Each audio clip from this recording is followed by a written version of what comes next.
Here we are. A wild weekend lies ahead of us. Not one, not two, but 4 games. A doubleheader on Saturday, doubleheader on Sunday. And this is where it all begins.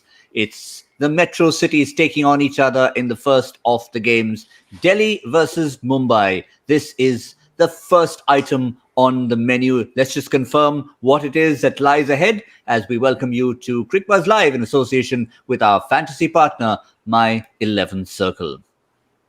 In the studio, to get this whole triumvirate going, I'm joined by Bhattacharjya and Shaun Pollock. And time to say good afternoon, gentlemen, or is it still good morning to you, Shaun? Well, it's still good morning, but it's heading towards the afternoon, just about 40 minutes to go. And last Saturday was a bit of a snoozy Saturday. Let's hope that we have a scintillating one today.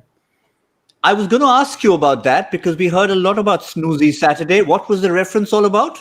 So we can all remember. Well, it was all just so sluggish, wasn't it? I think the best batting performance, was 125 in the 20 overs, and almost like the batsmen weren't awake to get going. So I don't think it's going to be the case today. I think we're in for some highly entertaining batting and cricket all round.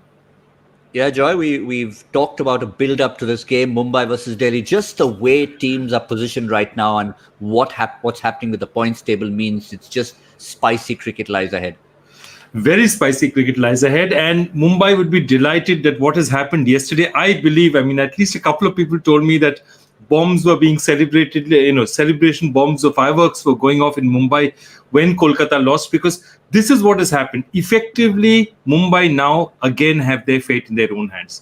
They don't need to worry about any other results. All they need to worry about is winning these last 3 games. So that's something that will be a huge relief for them, because I know all teams, and Shaun will know this even better, feel it very difficult when they have to depend on other results, the tension of other results. Here it's all in their hands. They just need to win each game from here on. That's all. But of course, it's not all over for Delhi, because while they might have a Q next to their name, Shaun, we have to keep reminding everyone that Q is one thing, but Q1 and Q2 are absolutely vital to give you a second shot at in those playoffs with the new format that now we're pretty used to. Yeah, Gautam, you're so correct in that. You want to be qualifying 1 or 2. It gives you 2 bites of the cherry. I think it's personally the best system in place, where you've got those guys who performed well over the season, get first crack at getting into the final. And if they have a miss-up on the day, then they can have another second go of getting in there. I also think it's important for Delhi for another reason. We've seen a bit of a tendency at the back end of tournaments for them to just peter off, So it's these big teams that they come up against that they need to make sure there's some information on exactly how their second half has gone. It hasn't always been roses for them. So we'll have to see how they get on. And another point in case in there, besides that wonderful table that shows how their performances have gone, is they know what Mumbai is capable of. And if you get them into the knockouts, they know on any day, and they saw it in the final. I think twice Mumbai beat them in the back end of the tournament yesterday. They've seen what Mumbai can do. So as much as they want to keep their momentum going, they want to eliminate possible threats. And there's no doubt if Mumbai fire on all cylinders, and we haven't seen them fire as of yet. There's been a lot of departments that have been a little bit iffy so far since the rejig schedule took place. They'll be concerned. So if they can eliminate one of their opposition, they'll be looking to do that. So if you have to pick one of 2 approaches, Joy, we can try and read into why maybe Delhi are messing up, if we could use that word, in the second half. But you'd rather have the Mumbai approach, because we know they're slow starters. But if you're getting it right in the second half, which we like to call the business half, it means you're peaking at the right time. 5-0. My only answer to that is 5-0. That's the number of titles Mumbai has won, and that's the number of titles Delhi has won. So the fact of the matter is, it's much better to peak towards the end of the tournament. And Mumbai has done this in an art form. And I think that's the point Shaun has said. You don't discount. Sitting from outside, you do not discount how teams think. And Shaun is exactly right. Delhi would be saying, Ponting would be saying, knock out Mumbai today. Knock them out of the tournament. Because if they stay around and they come back, they'll be very, very dangerous. Hardik gets a few runs, Sky gets going, the captain plays inspirationally, Bumrah gets going, suddenly they're a dangerous team. You don't want to face them later. If you can beat them now, you can drive them out of this tournament. That's the way Delhi will be looking at this match and saying, finish them off. Don't allow your enemies to rise. And it is the way they'll have to look at it. It's the only way to do it. Is that, Shaun, one of the hazards of being a multiple title winner? You get to be the butt of everyone's target. You get, everyone wants to get rid of you, not because they don't like you, but because you're so good. Yeah, I mean, being a Man United fan, we also know this well. You know how well people want to be.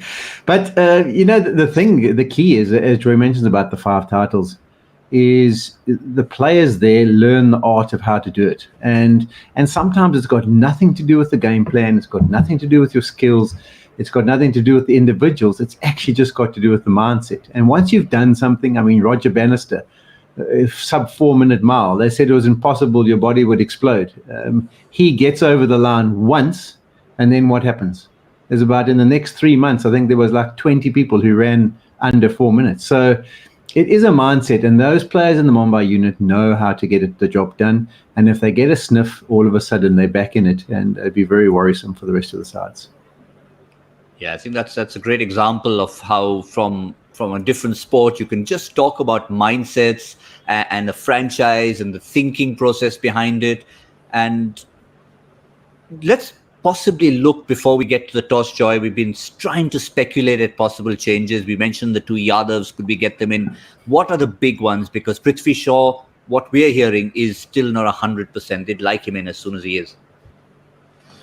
Yeah, I mean, I firstly, if you're looking first foremost at Mumbai, the only change they can really make is Jayant Yadav. They would look at Piyush Chawla as a possible alternative, but given the number of left-handers, I think they'd prefer Jayant Yadav. And I think, at least on current form, Jayant Yadav is probably a more capable batsman than Piyush Chawla is. Though, I actually rate Piyush Chawla very high. He knows how to do the right thing at the right time. But if that is the case, that's the only one scene that I can look out there and say that, that can definitely happen. The other is that, if I was captain, I'd bring back Ishan Kishan. I'd bring him back and said, okay, you've had your rest, your mind is clear, now just go there and play. And don't be at all surprised to see Ishan Kishan back in that batting order. Even though I know that Saurav Tiwari got a 40-odd, which was very useful for them, don't be surprised to see him back. We'll try and explore this as things go on after the toss. In case all of you are wondering why there was a highlighted name, that of course is a replacement player. Arjun Tendulkar, no longer part of the Mumbai squad. Simarjeet Singh has made it into the entire squad. Not suggesting that he's going to be straight into the 11, but that's just a squad replacement. But just one other aspect of it that we may see coming into play here is the square boundaries, Shaun. At some points in time, obviously, you're saying 2 really large boundaries. But today we've got a wicket at one end of the square, which means teams are already starting to see how are we taking advantage of that. It is, and it dictates your team selection. You start to think about which bowlers would be a better option if you can get the ball turning away, making people hit you to the bigger boundary. Captaincy becomes a bit of a nightmare. Your normal plans you can't put into place because you have to identify certain areas. You might go for wide Yorkers to make sure that they can't squirt you to the short side. That means different field placements to what you've used. So it throws a lot of different dynamics into the equation. That is for sure. And it also goes down to those players who are pretty adaptable at being able to manipulate the ball and fields. And those ones are who can be really difficult. Someone like a De Villiers, for example, who can play your reverse sweep and your ramp and your normal sweep. Those become a bit of a nightmare. And also, you've got to work out, it dictates which over you start from because you want to make sure your last over, you'll get the guys basically hitting to the big boundary because it'll give you more chance. So, yeah, it adds a lot of different dynamics. But the key will be interesting to see how the actual surface plays. Will it hold up? Will it get a bit of purchase? Because we haven't seen big high-scoring games like we have in Sharjah over the years gone by. And is it going to be more of the same? And I think the very fact that there's some uncertainty about the surface means you want to ask the opposition to bat first. And that's exactly what's happened. Rohit Sharma will be batting first because Rishabh Pant strode out there. A little bit of banter between the 2 captains. He won the toss and Delhi will be bowling first, Joy. So that, as far as we are concerned, is really a no-brainer. But for Mumbai, it's going to be a dilemma now because they're the ones who have to come. They're the ones who have to make the running. on a surface that's probably not to their liking. I think the one good thing that we are hearing from the camp is that Prithvi Shaw is probably playing. And I'll tell you why Prithvi Shaw is important in this kind of a situation. It's because he's the one person who's given the license to bat freely no matter what the situation is. So, you know what the big dilemma here in Sharjah today is going to be? What's a good target to set? You know, is it 160? Is it 180? If it's 180, but it's actually a 150 wicket and I try and make 180, I could be out for 120. So what is the target to make is a tricky one. In situation like this, guys like Prithvi Shaw are actually useful because they just play the ball in their merits. They don't look at it. You know, somebody like a Shikhar will be calculating and take some chances. Prithvi's job is to just go there and hit it when he sees the right, whatever length he gets. And he has the ability to do that. So I think his coming back is really useful. But in this case, of course, it's the reverse because they will be chasing. So he has the opportunity to actually see what kind of a target it is.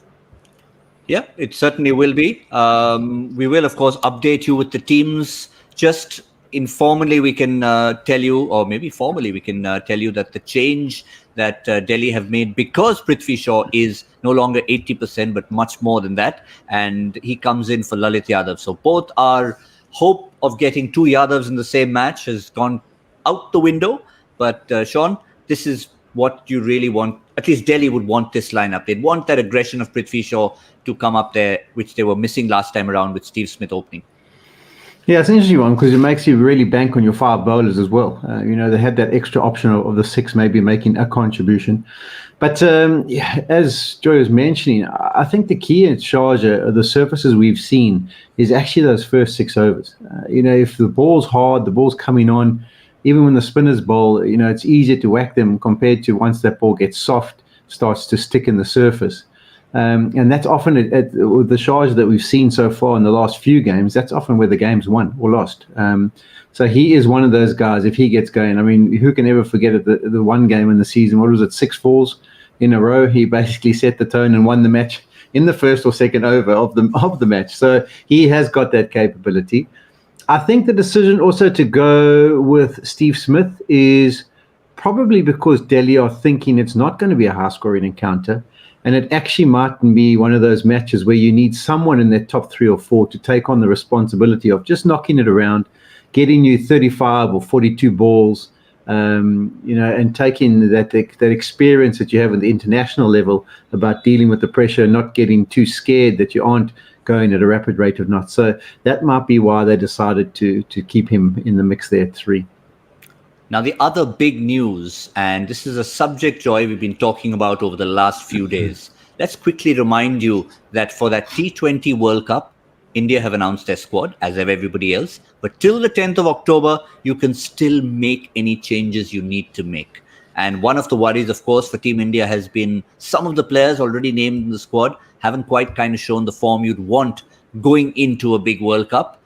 There was a big fight between, say, Rahul Chahar and Yuzvendra Chahal. Chahal's been in scintillating form, and Rahul Chahar doesn't feature in the 11 today, Joy. We were wondering. Of course, Jayant Yadav has come in. That's something we thought Jayant Yadav would come in. The interesting question was, who would he come in for? And we were thinking perhaps he could come in for one of the fast bowlers, the international fast bowler, Kulterline or Bolt. They've decided to go with both fast bowlers because I think you're right. The Mumbai likes to preserve their structure. 2 international fast bowlers, Bumrah, Indian spinner, Hardik Pandya and Kieran Pollock give you the 6. That's their structure. That's what they rotate around. So they must have thought long and hard. They said, let's not change the basic composition of our team. All we're going to do is we're going to replace one spinner with another. With those 3 left-handers in there in the top order, let's go with Jayant Yadav. They've done this before in the past, and it has worked for them on occasion. It has not worked for them. Jayant Yadav played against Chennai if you remember, in the early matches, and he did well for them. He has that ability to be able to turn it away from the left-hander. But Chahar, it's a very interesting call. So 2 of the 6 players who are playing for Mumbai, who've been selected for the Indian team, are not making it to the Mumbai team. But at least in Ishant says, you can say that he's off form. I think in Rahul's case, it's a purely tactical decision. I don't think he's been bowling badly, actually. Shaun? Yeah, I think you're right. I think the left-handed options, they definitely want to have a base covered there where they can try something. I think Pollard also has grown a little bit of confidence after his last game, picking up those few wickets. I think he'll have a part to play, particularly if that wicket is slow. It's almost like he can bowl his little off-cutters. So I wouldn't be surprised if they use him for maybe even 2 overs as they go along. But yeah, it's not great from an Indian perspective, is it? You would love your Indian squad members to be playing. 3 out of 6, right there you can see in the top 6, Shikhar Dhawan, Rishabh Pant, Shimron Hetmeyer. And that's one of the reasons why you're saying, fine, get an off-spinner in there. And that's exactly what we have. And combination of that and combination of the fact that he was definitely playing second fiddle to his rival, shall we say, Yuzvendra Chahal. So it's going to be interesting come 10th of October. But for now, he's still very much in that squad. Good dynamics in there. And a chance for all of you to maybe revise your My 11 Circle teams, because this is around the time we remind you, for those who are already veterans, that you can make your changes until the first ball, just before first ball. And for those who are first-timers, download the app, select a match, create your team, and that's the incentive. 1 crore is the first prize. You can compete with some of the stars, you can compete with your friends, or just compete with yourself and get that first prize.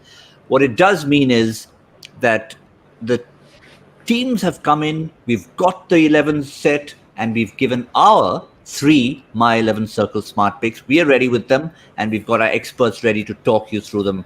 And don't let them fool you. There are 2 very subtle shades of blue here today. So it's not all from one team. It's very difficult to try and find these in our graphics. But Pollard, the first one, Shaun, impact player as always. I mean, you obviously want him to get more balls when he's batting, but he's starting to contribute a little more with ball as well. Yeah, he is. I mean, an all-round is always going to be a good pick in these competitions, isn't it? So the fact also where he fields, I mean, you can't take that out of the equation. At the back end of the innings, he's always on the boundary in the hot zones, looking to take those catches. He's going to be contributing, and he's often there to get a team over the line. So he started to feel a bit more confident. His strike rate and performances with the bat have been really good throughout the tournament. It does seem like a smart pick for sure. Certainly. Yeah, he's got 3 Man of the Match awards in Mumbai's wins, and we see him, Joy, coming on in situations where Mumbai are really in dire straits, and that's when big players step up, in his case, literally and otherwise. Yeah, absolutely. And, really Kunal and Hardik hadn't been doing it. Hardik finally got some form in the last match. So in that famous Mumbai engine room that we used to call, 5, 6, 7, who was so powerful, he was the one guy who was carrying it. And if you remember the last match against Delhi, he won that match for them from an absolutely totally hopeless situation. He's bowling. I mean, if you had a safe pick, there isn't a safer pick for this particular match than Kieran Pollard. You can't get better than that. 6'5" in the boundary, will catch everything, will bowl a couple of overs probably as well, and is their go-to batsman in the middle. Certainly is. That's one blue, and we move to the other blue. In fact, Delhi is wearing a slightly different looking jersey today. I'm not sure if that changes the way the 2 blues match up, but from the Delhi side, again, an all-rounder, if you like to call him that, because he has contributed. But obviously, we're going to focus on his spin bowling, Joy, because that's what his forte is. And have a look at what he's already done. 9 wickets in 2021 to go with his 2020 season. Yeah, absolutely. And I think he's the kind of bowler, his economy rate is absolutely outstanding. He's somebody who bowls, doesn't turn the ball very much, just the way he bowls wicket to wicket, very smart bowler, knows when to turn it around. And that's the thing, he is very, very difficult to get away. The way he uses his height, the way he uses the pitch, he's a very, very smart customer. And if you look at Mumbai, they will have to take chances against somebody.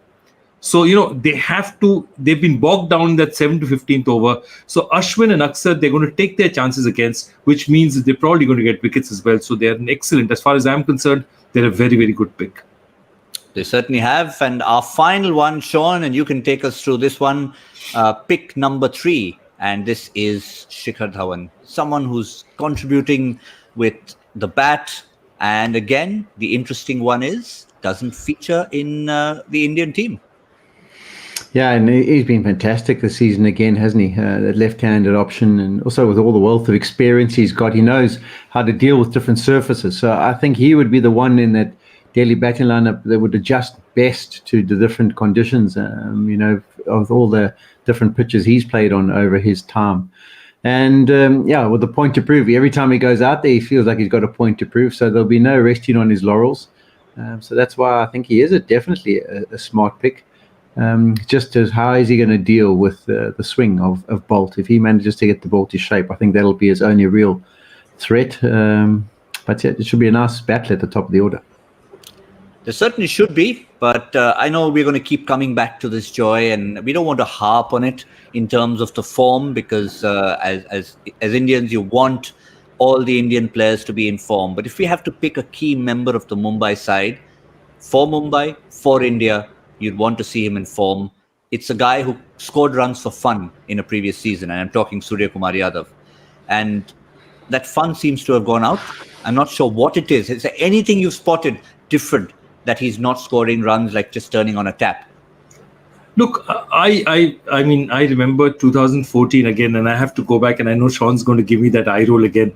The memories from Kolkata, because we had three cricketers like that, three Indian batsmen who were extremely talented in their own way. Yusuf Pathan, Suryakumar Yadav, and Manish Pandey. And for all these three players, the one thing that you see once you saw them in the nets is ability was never going to stop them. They all had supreme abilities. So all that mattered was, and the reason why they didn't do even more than they did in their international careers is because somewhere their own minds were holding them back. When Suryakumar Yadav is completely calm about the way he plays, completely happy about the way he plays, he is an unbelievable player. He's an absolutely unbelievable player. If he does not allow, and look, anyone can get out 3 or 4 times, it happens. If he does not allow that pressure to get to him, there's nothing technically wrong with him now that wasn't. He's always been a player who has all the shots. He's always been a player within all the shots. He also had a very solid defense. I don't think any problem is there. The problem is just here. And if he solves it, if somebody calms him down and says it's just a matter of time. Look at Hardik. He got runs in the past match. And Hardik suddenly will look at that last match and saying that, okay, I helped Mumbai get over the line. And then suddenly, perhaps, you get a couple in the middle of the bat, things will change. So Mumbai would be hoping definitely that it changes, because look, they've given him the run. They've, Ishan, they've closed down and they've told him to take some rest, but they're still persisting with Surya. Now, I can tell you one thing, Shaun, well before Joy comes up with his quiz question, I'm going to throw one straight from left field at you. Lovely part of the world, somewhere in the Far East is an exotic place where you might go. It's known for its casinos. Place called Macau. Have you been there? No. Okay. The reason why I bring it up is Macau's area code is 853.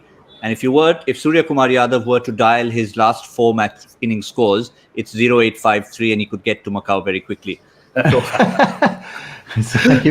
I would have been proud of that one. That's the kind of thing I would have done. So with 0853, is Suryakumar looking over his shoulder going, hang on, Ishan Kishan, loss of form in Indian team dropped. Rahul Chahar, loss of form in Indian team dropped. Could I be next?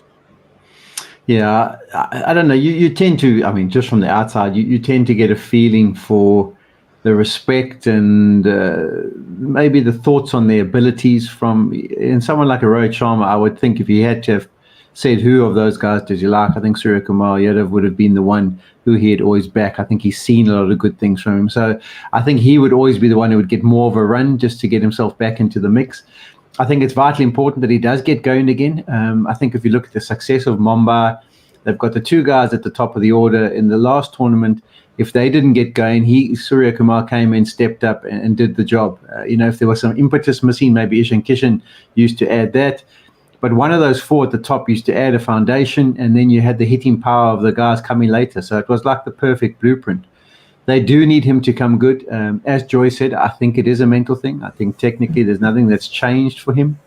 And as a player, these are curveball speed humps that hit you from out of nowhere. You get picked to play in Sri Lanka, you play nicely in a couple of games, then you get sent to England. You don't maybe get as much cricket as you want, but you're feeling confident. You're in them now, the main Indian side in the mix, and then it's back to reality. You have to go back and get runs, and you come back to the RPL, and all of a sudden it doesn't go according to plan in the first 4. But I think because of what we've seen from him over the tournaments in the not so distant past, I think they'll always run with him. But in saying that, as players, you are human. You do look around and go, whoops, he got left out. If I have one more bad run of things. And that's what like a Delhi opposition, a coaching staff, you have a word with your players and say, listen, this guy is under pressure. When he comes to the crease, you make sure you give him absolutely nothing. For those first 10 balls, if I see him get a genuine half volley or a leg stump half volley or a full toss or something, you'll be doing laps the next day, because this is a chance. This is the opportunity for us. He's gone internal. And that's what Joy's saying, is you got, as a coaching staff from the Mumbai side, you've got to make sure that you keep him external, worrying about the game, worrying about how it's playing. Don't get him to become too internal about his own performance. What must he do? Can he get a score? Because that won't be good for the team. Yeah, it's an interesting angle that Shaun brings out in terms of the fact that the opposition, we are here talking about it, but the opposition could well be taking advantage of it, and he'll be conscious of it. I mean, we just have to hope, Joy, that it doesn't impact his performance, because it's not just for himself. It's also now Mumbai needs to get performances for the sake of the team at this end of the tournament. But you're absolutely right. Ricky Ponting would have told him that. He would have also told him, bring in the third man. Don't give him the easy single. Let him thread it past us, but don't give him, what are his release shots? So every batsman has certain release shots that come easy, get that single. Shaun used to talk a lot about Jacques Kallis, who just glide the ball down to third man. And that was his sort of, he gets there, he's off the mark and sort of building into it. What every team does, and Ponting would do the same, is take away all his release shots. Try and say, okay, you want to hit a 4, hit over the top. But take a risk. I want you to take a risk. I'm not going to give you anything easy. I'm not going to allow you to settle in. And those kind of mind games sitting in the dugout, you can see them play out in front of you.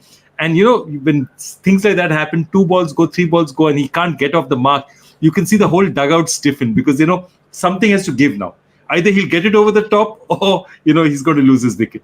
And that's the kind of little game that happens within these games, which are so important. That, you see them from close and you realize, all these small mind games, one player versus another, one bowler versus another, one matchup.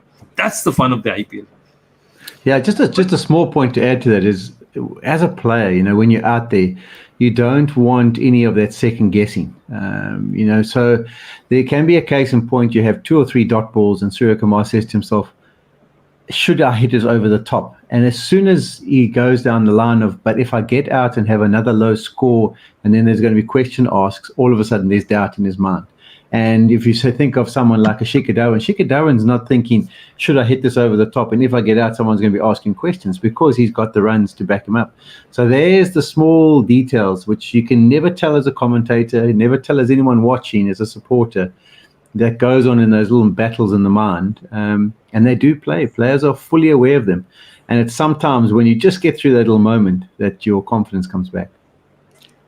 And let's not forget, SURYAKUMAR is the one who made a statement in his first ball in international cricket. Not too many people in the world you can think of across formats playing their first ball in international cricket hits it for 6. So with a mindset like that, and now you've got 0853 to deal with, are you going to come out there and say, okay, let me treat this as my first ball of a new innings, hit it for 6, and then see what happens? We'll have to wait and see when he walks out to bat. It's going to be fascinating. On the other side of it, if we look at the entire Mumbai batting lineup trying to compete against spin, I think if we have a look at certain numbers and put it in perspective, have a look at different teams versus spin in this particular season, and see where Mumbai are. And look at the difference between Mumbai and Delhi. Delhi are at the bottom in terms of number of wickets lost to spin, just 8. Mumbai 23. Now, is this something you look at and say it's a cause for alarm, or do you just say maybe more spinners bowl to us? Maybe it's just a coincidence, Shaun. Yeah, there's 2 things that come to mind. Is they haven't had their best of starts to the season, and so that sometimes puts them under pressure at the top of the order. But I think of those 23 wickets, we also just need to remember Chennai. I think they played a lot of their games. They were quite upset about the conditions that they played in India, and a lot of those were spin-dominated games where the spinners probably bowled 12 or so overs of the 20 that were unfolded. So I think you always got to read stats in context. But it is something that, once again, goes down to the mental side of things. I think Quinton de Kock has been out 5 times to spinners in the tournament. So when you hit him with some spinners at the start, there is a little bit of baggage that's developed in this tournament so far where he thinks, oh, I don't want to get out again. So there is something you can use to your advantage, but I wouldn't think it is as bad as the stats tend to reflect because of places like Chennai. Yeah, we can bring that last page back. The individual players, 23 wickets, yes, but if we break it up, Joy, we can see which batsmen have got out more to spin than others. And for someone like a Rohit Sharma who bats up the order, Suryakumar with his problems, Quinton de Kock 5 times. Yeah, look, you are almost certainly, if Quinton de Kock survives the first couple of hours, you're almost certainly going to get spin thrown at him between Akshar Patel and probably, they will throw spin at him early because they know that he has a problem with that. And I'll be interested to see how fast they do it. But if you have a weakness like that, the opposition will not let it go. I mean, it doesn't mean that he'll necessarily get out to it, but they're going to play on his mind and bring in a spinner.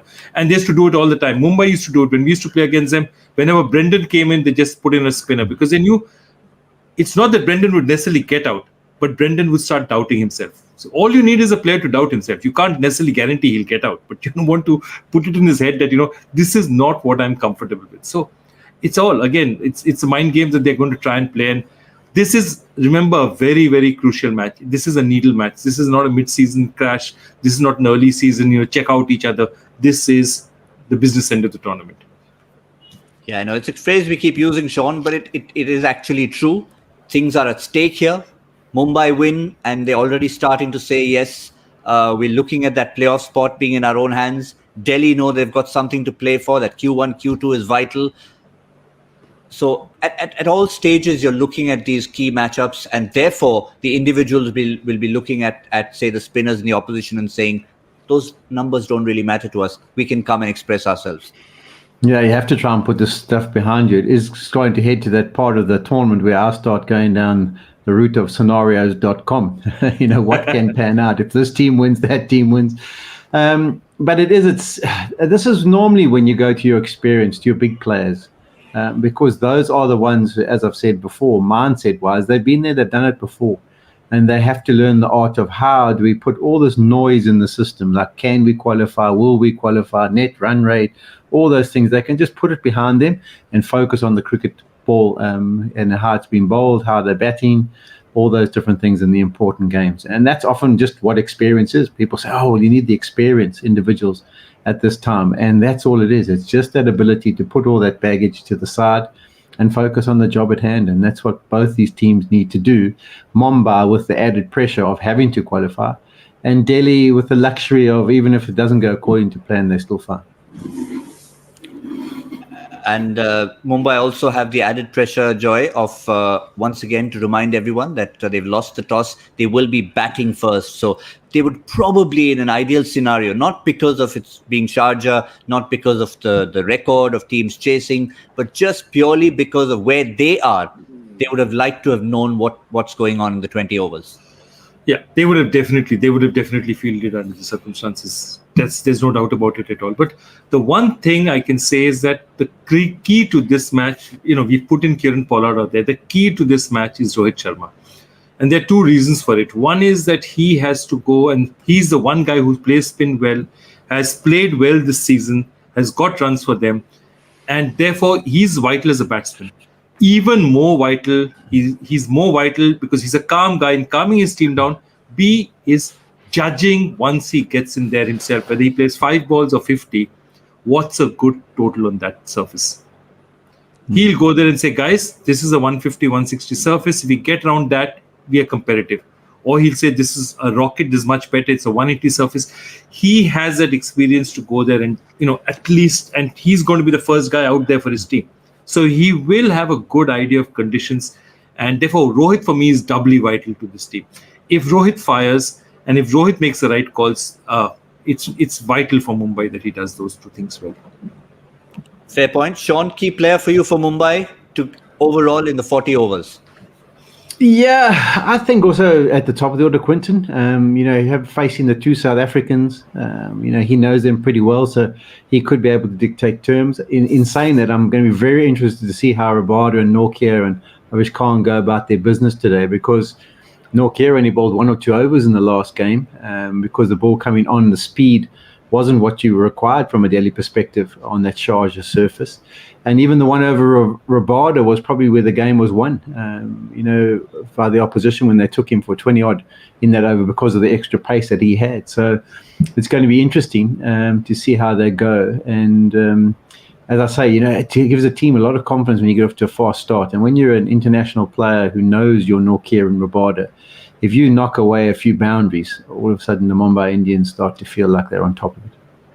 Yeah, it's not because Shaun's on the show, but certainly there's going to be a lot of focus on the 3 South Africans right there in Quinton de Kock, Anrich Nortje and Kagiso Rabada. But Joy, for now, Shaun's favorite part of the show, where you ask the question that he simply laps up every time. Absolutely. And he's got this. I have to tell all our viewers that he's already got it. In what way are the first test of the Ashes in 1979 and the 11th match of this league in 2010 connected? What connects them? Simply.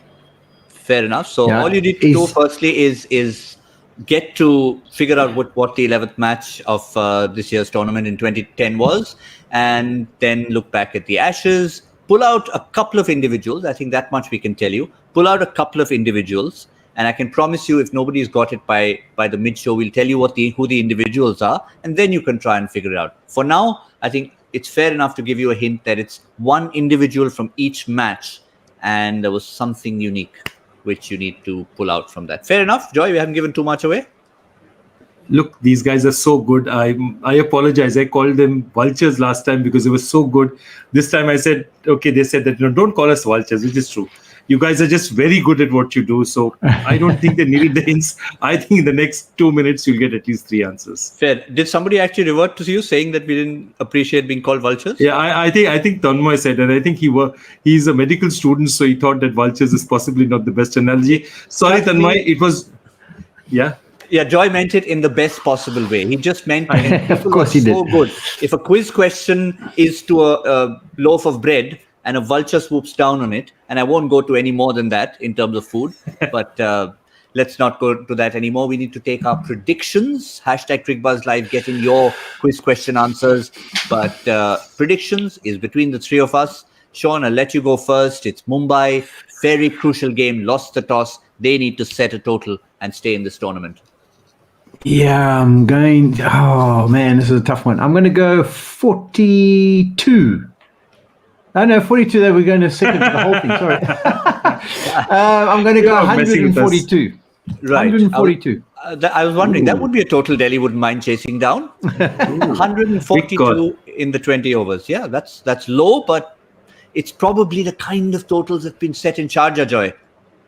Yeah, so I decided that I'm going to highball him, and I could have gone slightly higher. I'm going to go much higher. I'm hoping that Mumbai gets their act together today. 171. 171. Okay. Well, I have no choice but to stay in between, only because it makes sense. 160, an even 160, which is nice. 8 runs and over. Get there, be about 21 runs over par. 139 has been the average score.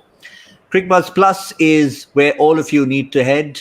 If you're, in a good sense, a cricketing vulture, which means you want to eat up everything to do with the world of cricket. And there's plenty available on Cricbuzz Plus. There's interviews, there's anecdotes, there's articles, and a little surprise coming during the playoffs. That's all we'll say. But for that, you need to subscribe and be on Cricbuzz Plus. Lots to look forward to in this game as well. Cricbuzz Combox will be available in the 10th over as we assess what Mumbai are setting here in Sharjah. For now, from Shaun, Pollock, Joy Bhattacharjya and myself, that's all from Cricbuzz Live in association with our fantasy partner, My 11th Circle.